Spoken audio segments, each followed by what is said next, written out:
આપનું સ્વાગત છે। શહેરમાં ધારાસભ્ય જેઠાભાઈ ભરવાડની અધ્યક્ષતામાં સમીક્ષા બેઠક યોજાઈ। નલ સે જલ યોજનામાં ખામીઓ મુદ્દે અધિકારીઓને ધારાસભ્યની આકરી તાકીદ।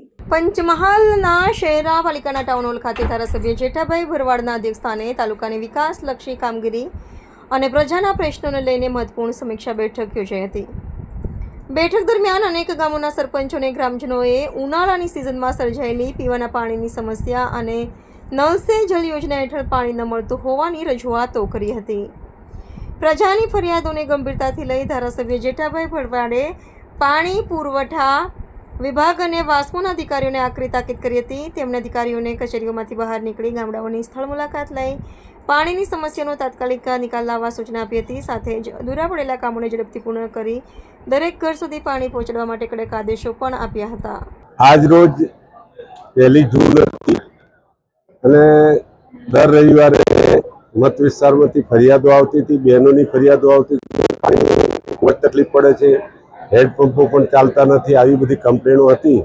એ અનુસંધાનમાં આજે પાણી પુરવઠા ટીડીઓ, અમારા મત વિસ્તાર 124ના ગોધરાના ટીડીઓ અધિકારીઓ, પાણી પુરવઠાના અધિકારીઓ, મામલતદાર શ્રી, નગરપાલિકાના સીઓ તમામને હાજર રહી અને જાહેરમાં બધાના પ્રશ્નોની ચર્ચા કરવામાં આવી। એ લોકોને ખાતરી આપી છે કે ટૂંક સમયમાં સવારનું સોલ્યુશન કરી અને પ્રજાની કોઈ ફરિયાદ ના રહે એવા પ્રયત્નો કરીને અમે વહેલામાં વહેલી તકે આનો નિકાલ કરીશું।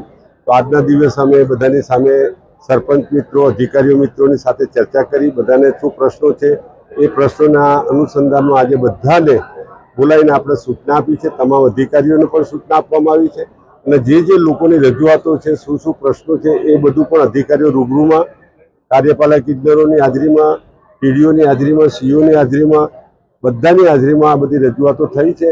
તો વહેલામાં વહેલી તકે પ્રશ્નો ઉકેલીને નિકાલ કરવામાં આવશે એવી ખાતરી આપી છે।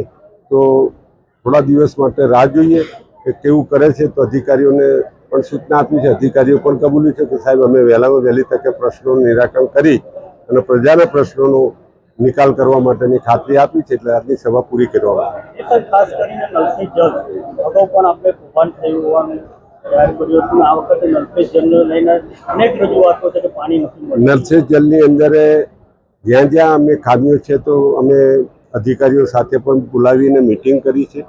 જ્યાં જ્યાં કામ અધૂરા છે, એજન્સીઓ છોડીને જતી રહી છે, જે લોકોએ કામ નથી કર્યા તો એ લોકોને ફરીથી બોલાવીને જ્યાં કામોને પૂર્ણ કરવા માટેની અધિકારીઓને પણ સૂચના આપી છે। વહેલા વહેલી તકે નલ સે જલ યોજના હેઠળ જ્યાં જ્યાં કામ અધૂરા હશે, જ્યાં ખામી હશે ત્યાં નિષ્ઠાના કરીને તમામ ગામોને પૂરતી પાણીની સુવિધા મળે એવી વ્યવસ્થા કરવાની એમને બાંયધરી આપી છે। એટલે વહેલામાં વહેલી તકે નલ સે જલની યોજના હેઠળ વાસ્મો દ્વારા સરકારશ્રી તરફથી છૂટ આપવામાં આવી છે કે જ્યાં જ્યાં જરૂરિયાત હોય તો તાત્કાલિક એનો નિકાલ કરવો। આ પ્રમાણે બધાને સૂચના પણ આપી છે અને સરકારશ્રી તરફથી પણ સૂચના છે।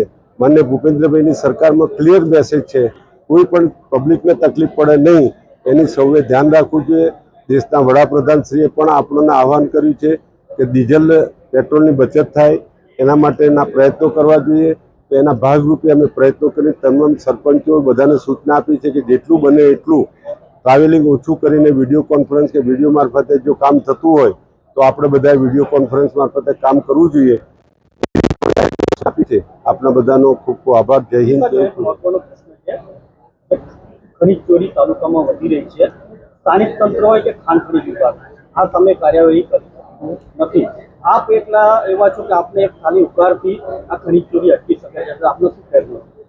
મારા તરફથી તમામ અધિકારીઓ શ્રી, પ્રાંત અધિકારી, મામલતદાર અને જે ખાણ ખનીજ વિભાગના છે એમને કાગળો લખીને બધાને જાણ કરવામાં આવે છે અને જ્યાં જ્યાં આવું ખોટું થયું હશે ત્યાં ગુનો દાખલ કરીને એ લોકો સામે કડકમાં કડક કાર્યવાહી થાય એના માટે પણ અમે રજૂઆત કરી છે અને થોડા સમયમાં જે લોકોએ જ્યાં છે તો ખાણ ખનીજ વિભાગ દ્વારા બધી તપાસ કરીને રિપોર્ટ આપશે તો એ લોકોના વિરુદ્ધમાં કાયદેસર કાર્યવાહી કરવામાં આવશે, એમાં કોઈ શંકા નથી। કવાલી ગામ પંચાયત, તાલુકો શહેરા, જિલ્લો પંચમહાલ। વાસ્મોની સરકાર તરફથી જે વાસ્મો યોજના બનાવવામાં આવી છે કવાલી ગામ પંચાયતમાં એક સંપ પહેલા બનેલો હતો, 2 સંપ નવા બન્યા છે અને ચકલીઓ પણ ઘરે ઘરે મુકાઈ ગઈ છે। 2 સંપમાં બિલકુલ પાણી છે આવતું જ નથી અને ચકલીઓ એ શોભાના ગાંઠિયા પક્ષીને પણ પાણી પીવા મળતું નથી અને એ યોજના લગભગ અંદાજિત 1,25,00,000ની યોજના બનાવવામાં આવી છે. તે તમામે તમામ સરકારના પૈસા નિષ્ફળ ગયેલા છે. પાણી સમસ્યા કરી પાણીની સમસ્યા, પાણી જ નથી આવતું તો પાણીની સમસ્યા કઈ? પાણી જ નથી તો પાણીની સમસ્યા કહેવાય ને. કવાલી ગામની અંદર કે પછી અન્ય બીજા વિસ્તારો છે? જે આખી અમારી પંચાયત છે એમાં ભુવર ફળિયું, સિમલેટ ફળિયું અને સોગાળા ફળિયું ત્રણેય ફળિયા છે. એ પંચાયત બનેલી છે. કોઈ પંચાયતમાં ટીપુએ પાણીની બહુ તકલીફ છે. જગ્યાએ રજૂઆત કરી રજૂઆત તો વારંવાર કરીએ છીએ.